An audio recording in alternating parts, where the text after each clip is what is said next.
today's video is going to be an emotional one, and I'm going to try very hard not to lose it. It's very hard when talking about this type of situation though. So today I want to do a video on our pregnancy losses. Oh, I'm already getting emotional. So if you guys are interested in hearing about our story, you're in the right place. Just keep watching. Okay, so the main reason I'm doing this video is to help other moms out, because I know when we lost our first daughter, I was very emotional about it, very lost, very hurt, didn't have anybody to talk to about it. Josh and I got together in May of 2013, so our senior year of high school. We knew when we started dating that we wanted to be together. Like, it was just one of those instant connections where you're like, where have you been all my life? Like, you're my exact person. Like, you're just like me, but the opposite gender type deal. So we knew we wanted to be together. He asked me to marry him on the 4th of July of the same year. Actually got pregnant right around the same time that he ended up proposing to me. That was his first child. Olivia was my first child. I had Olivia when I was 15. It was either the end of July or beginning of August when we went and had our first ultrasound. We saw a nice strong heartbeat and we were super excited. We were both 18 at the time. He was getting ready to turn 19. And I was already used to being judged from being a teen mom. Like I said, I was 15 when I had Olivia, so this was no different. I went in for our 12-week ultrasound where they saw a bubble up by the baby's face. They weren't quite sure what it was, where it was coming from. They sent us to the local, like, big hospital where you go if you're high risk. So we were sent there to have an ultrasound. And when we went, they saw the exact same thing. They saw that little bubble. They were saying that it was a cyst on her umbilical cord. And they wanted me to do what's called a CVS test. It's a chronic villus sampling test. CVS test is basically they go in with like a big hollow needle down through your stomach, through your uterus, and they take a sample of your placenta to check for genetic defects and stuff through the baby's DNA. And it was very, very painful.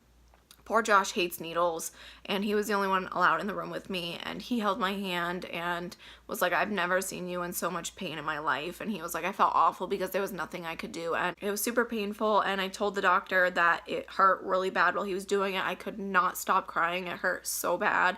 And the doctor was like, oh, it doesn't hurt. Like, it doesn't hurt. You're fine. You're fine. And they didn't numb me or anything. They literally just cleaned my stomach off with iodine and just took the needle and went 3, 2, 1. Boom, down and in. And they called us a couple of days later results, and they said that our baby had no genetic defects. There was nothing genetically wrong with her. They knew the gender. Did we want to know? And we of course said yes, and they told us that we were having our first little girl together. So we decided to name her Lillian because lilies are my favorite flowers, and Josh just absolutely loved the name. We wanted to call her Lily for short. So we went in for our 14-week checkup. They started to notice some other things that were going on. They noticed that she did not have a 3-vessel cord anymore. She had, or not anymore, but they know she didn't have a 3-vessel cord like she should. She had a 2-vessel cord. Then they started to notice that her little legs were severely crisscrossed and kind of tucked up in her armpits. So like she was doing like crisscross applesauce, but like her legs were up in her chest. Weren't sure if they were going to be stuck like that or if they would straighten out. Our doctor started to try to dig in information and see if he could figure out what was going on with our daughter, if it wasn't a genetic abnormality. Just kept pushing us having an abortion at that point, a DNC, and Josh and I weren't comfortable doing it, even though it meant that Lillian coming could be life-altering. You know, she would probably be in a wheelchair or need lots and lots of surgeries to fix everything that was going on with her legs and stuff like that. So we just decided that we were going to kind of let things go on their own, and that was that. So we went back for our 16-week appointment. We started to notice more was wrong. So they looked at her heart and her brain, and both were perfect. Nothing was wrong with her heart or her brain. They said everything was developing great. We noticed that her intestines were outside of her cord instead of in her cord like they were supposed to be. Weren't going back down in. And they also noticed that she didn't have a little butt. So she would have needed a lot of surgeries to fix that. We were told that her heart and her brain were great and that she was still growing good and everything looked good, and that they thought she had a syndrome called OEIS syndrome or complex. And at the time, there was nothing about it, really. We went home and we searched it, and I think we found one article about it. The doctors weren't even 100% sure because they had never seen this type of stuff altogether before. So the doctor that we were seeing was calling around, talking to all these other specialists and stuff, trying to figure out what was going on with our daughter. I went in because I was still going to see my regular OB at this point for monthly checkups. We went for an 18-week one, and they went to go use the Doppler to find a heartbeat, and they couldn't find it. They pulled an in-office ultrasound out, and they still couldn't find it. My OB sent us down for an emergency ultrasound, and we were trying to stay optimistic. We're like, oh, she's just hiding, like, we just saw her.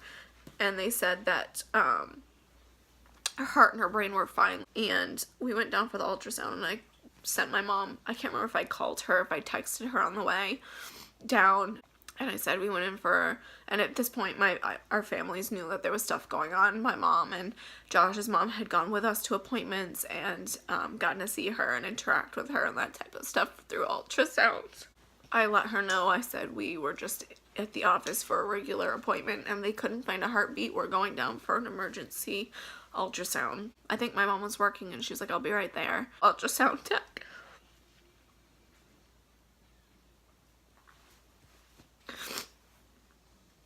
The ultrasound tech also could not find a heartbeat.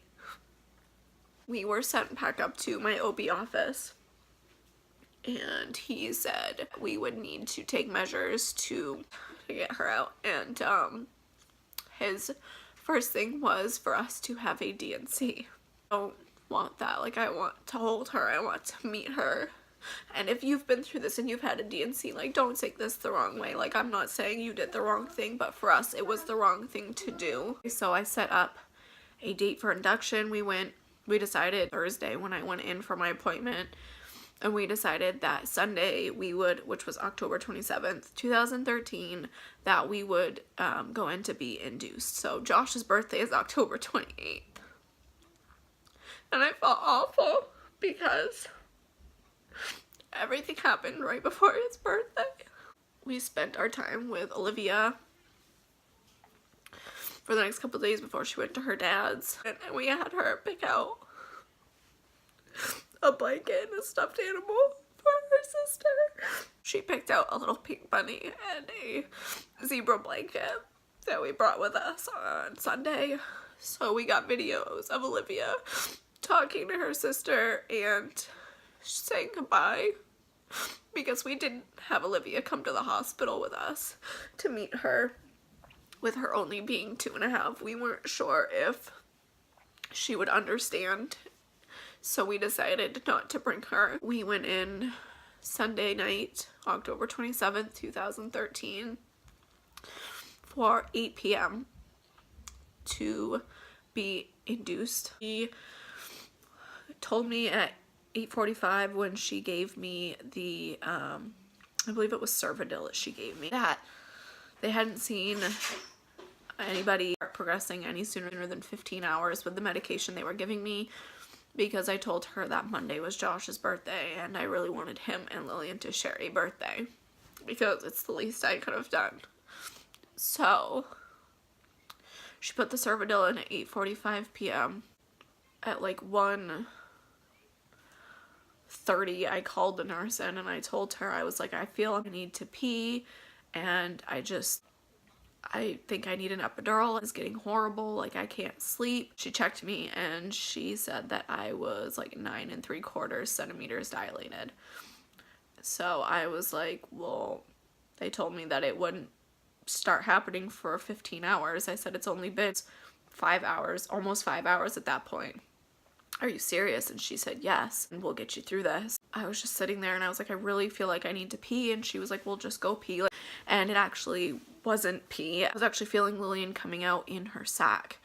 So Lillian was born on October 28th, 2013. She was 7 3/4 inches long and 7 ounces in weight. She was just an itty bitty little thing. She was perfect. She was so sweet. We spent the day with her. We had family come and meet her and say goodbye. And my grandmother is such a saint. She offered to pay to have her cremated or buried, whichever we wanted. We ended up having her cremated. She's got a little urn about this big. Right now is sitting in Liv and Kinsley's room watching over. She was just perfect. She had little toes, little fingers. She looked like a little person. And later that night we had to send her with the funeral home. The doctor's office wanted to do an autopsy on her, but if we wanted to do an autopsy we could only keep her for a few hours, so we wanted to spend the time with her because we already knew that what she had was not genetic, so we knew that an autopsy wasn't going to do anything, and it might be able to tell us why she ended up passing, but at that point it just didn't matter because we couldn't bring her back anyway. We wanted to just spend the time with her. We didn't even get 24 hours with her. You know, I mean, we have her blanket that she was wrapped in. We have all of her hospital stuff. They gave us a little locket with her footprint in it. And we have our little footprint upstairs hanging above our bed. Grandmother knitted her a special little hat that sits on top of her urn. And she just turned 4 this past October. She should be turning 4 this March. But if she had made it, we probably wouldn't have Kinsley. I'll do another story on my miscarriage that I had last year. But for any moms that have lost children, whether in the womb or out of the womb, I'm very sorry for your loss. It's not easy. It's hard to say it gets easier because it doesn't necessarily get easier. It's just, you know, I miss her every day. We think of her often. And the thing is, like, her and Kinsley look exactly alike. Like, when you look at pictures of Kinsley from In My Belly and you look at pictures of Lillian, they look identical. And I think that the reason why Kinsley's such an amazing child is because she knows. Like, she just knew. Like, Lillian told her before Kinsley was born, she was like, Mommy and Daddy have had it really rough. Like, you be the baby that they need. You be the strength that they need. And you give them all the love that I couldn't, type deal. And I think that's part of the reason how I cope day to day, even though it's been 4 years. It's just reminding myself, you know, we have Kinsley and we have a sweet little baby watching out for us, and we got into a car accident when I was pregnant with Kinsley. That could have been a lot worse than it was. Like, a lot worse. Josh and I are lucky we didn't end up dying from it, and I think it's because she was watching over us. And then we had an ultrasound of the sweet little baby, our 17-week one, and down in the lower corner, you can see a little silhouette that looks like a face watching her. And I saw it and I told Josh that she's watching over this baby just like she was with Kinsley. And we got married in 2016, and in our pictures, just that orb that some people, when they lose somebody, it shows up in pictures. You can't see it otherwise. And it was in multiple pictures. I remember telling Josh before we got married, I said the one thing that I want, other than to get to marry my best friend, is to have one picture with her in it. I just wanted one of those orbs in our pictures to know that she was there with us, and we got multiple. And I never thought that it would happen. I always thought that when people had those flares, like, they were just added. We got multiple pictures with the orb in it.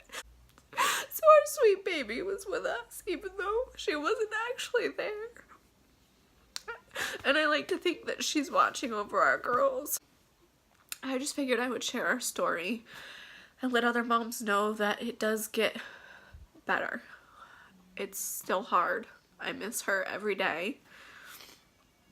And it's definitely not easy. Yeah, so that's our story of our sweet little baby. So if you hear us talking about her, or how I've had 5 pregnancies, but this is my 3rd baby, and sometimes I'll say we have 3 kids, sometimes I say we have 5. It just depends on who we're talking to, because some people don't consider losses as kids. Some people do.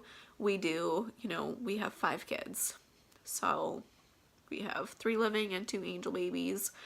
And like I said, I will do another video of our angel baby, but I'm already gonna have to cut enough out of this video to make room. So thank you guys for watching. I appreciate it very, very much. It means a lot. and I will see you guys in our next video.